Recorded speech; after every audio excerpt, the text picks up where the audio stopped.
commençons tout de suite avec un terme qui revient souvent dans les discussions depuis quelques jours quand on parle de la guerre en Ukraine, celui des camps de filtration. Ils seraient installés en Russie, ils seraient des points de passage où seraient amenés les réfugiés ukrainiens dans l'est du pays afin de statuer sur leur sort au cours d'une longue procédure souvent accompagnée de violence. Kiev annonce ainsi que 1,2 million de personnes auraient été déportées en Russie, des accusations reprises cette nuit par Washington.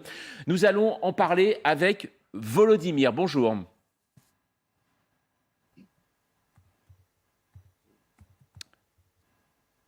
Bonjour Volodymyr, est-ce que vous nous entendez? Voilà, normalement. Alors vous travaillez, vous travaillez dans l'humanitaire et il y a quelques semaines, vous avez été capturé. Quelle a été la suite?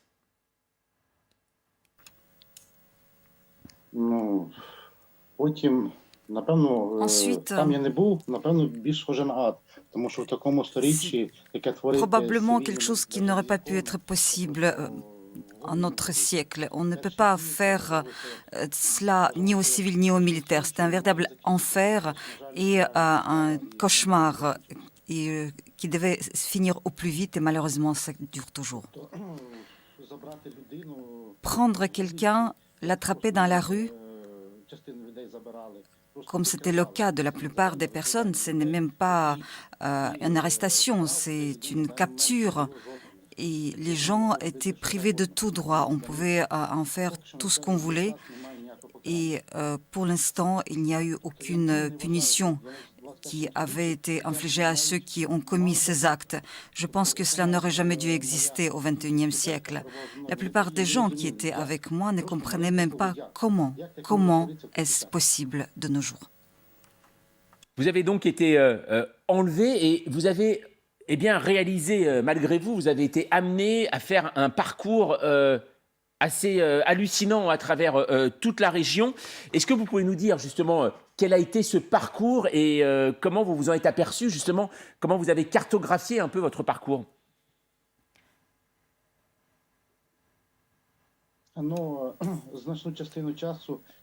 La plupart du temps, lorsque nous étions en route, nous n'étions pas suffisamment surveillés. Nous pouvions observer les routes et nous comprenions où nous allions. Mais lorsqu'on est arrivé déjà à l'endroit, nous avons pu nous rendre compte grâce à quelques signes extérieurs. Alors, vous avez été enlevé à côté de Kiev, et ensuite, en tant qu'humanitaire, vous avez été emmené en Biélorussie. On vous transporte ensuite à Rostov-sur-le-Don. Rostov-sur-le-Don, qui est une localité à la frontière entre l'Ukraine et la Russie. C'était pas Rostov, c'était la prison préventive de Bryansk. Ensuite, on nous a amenés à Rostov avec d'autres personnes. Ensuite, à Sébastopol par avion. Et de Sébastopol, directement avec d'autres grands camions, on nous a amenés vers la frontière de Zaporijia et on nous a échangés du côté de Zaporijia. Est-ce que vous savez aujourd'hui pourquoi vous avez été enlevé par ces forces russes et pourquoi vous ont-ils emmené en Russie et ainsi fait ce parcours dans ce qu'on appelle des camps de filtration pour vérifier votre identité? Pourquoi vous?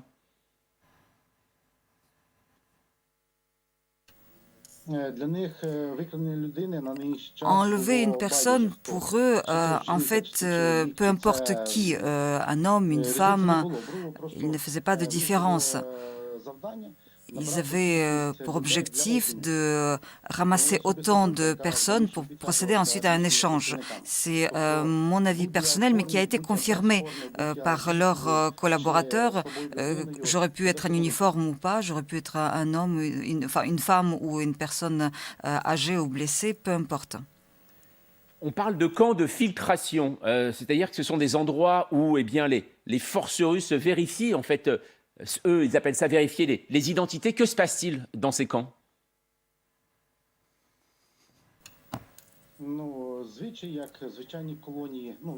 Ce sont des lieux de détention. Je n'ai jamais été dans ce lieu, mais je peux imaginer que c'est comme ça. D'abord, on vous réceptionne avec des coups, avec des interrogatoires, avec le prélèvement de votre empreinte, de l'identité. Ensuite, on vérifie absolument par tous les canaux, le FSB, le parquet. Et leur objectif essentiel est d'identifier la personne, de savoir de qui il s'agit. Et si ensuite, selon leur dire, il n'y a rien à reprocher à la personne, et pour que vous compreniez qu'est-ce qui peut être reproché, ça peut être juste une photo de présence des forces russes en Ukraine, c'est déjà une contravention selon eux. Si tu t'es mal exprimé, si tu ne t'es pas retrouvé au bon endroit, ou si tu étais tout simplement un Ukrainien. Cela suffit pour être enlevé. Donc ils ont enlevé tous ceux qu'ils pouvaient attraper, sans discriminer. Vous avez été échangé. Savez-vous si d'autres sont restés prisonniers là-bas? S'il y a des prisonniers, beaucoup de prisonniers ukrainiens en Russie?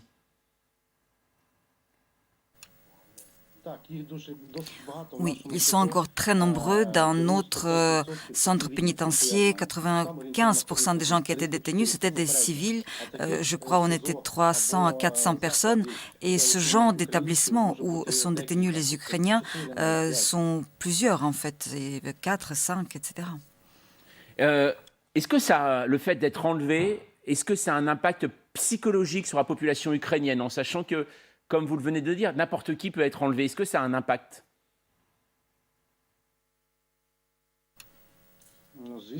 Bien évidemment. J'espère que personne ne verra cet enfer, mais je comprends que dans le fort intérieur, ils ont peur.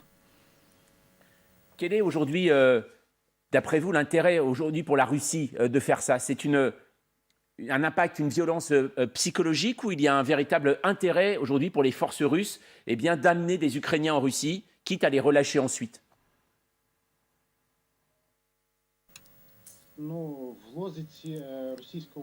Chercher une logique chez le pouvoir russe, c'est révèle. Le monde, pour eux, je pense, c'est inversé. Nous avons mis tant de temps à comprendre la logique de notre déplacement. Par exemple, nous n'avons pas réussi. Pourquoi enlever les gens, investir autant d'argent? Je pense que c'est plus du théâtre. L'objectif était d'enlever la population ukrainienne et ensuite pouvoir l'échanger contre les militaires russes, contre les soldats russes. Volodymyr, juste une question plus personnelle. Je ne vois pas d'autres raisons. Ils pensaient que l'Ukraine accepterait leurs conditions pour échanger les criminels russes, c'est-à-dire les militaires russes, contre les civils ukrainiens. Et c'est pour cela qu'ils enlevaient en nombre des civils ukrainiens. Pendant notre trajet, j'ai pu discuter avec les sentinelles et qui m'ont dit que les prisons en Russie ont été libérées, donc des prisonniers russes, et qui maintenant doivent être remplies par les détenus ukrainiens. Vous savez aujourd'hui si ils continuent, si des forces russes continuent à enlever, comme ça a été votre cas aujourd'hui, est-ce qu'ils continuent à enlever des personnes et ensuite les amener en Russie?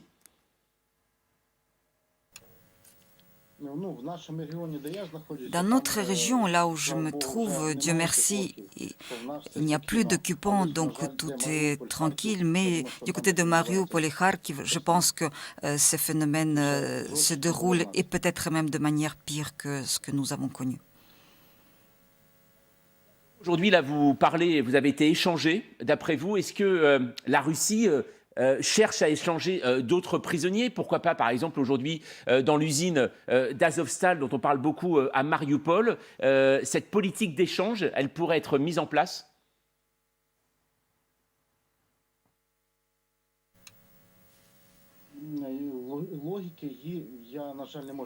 Je n'arrive pas à comprendre la logique des agissements de la Fédération de Russie. Une question personnelle. Si d'autres Ukrainiens ont traversé le même enfer que vous, comment se remettons aujourd'hui d'avoir été comme ça exilés, déportés en Russie? Comment on s'en remet psychologiquement?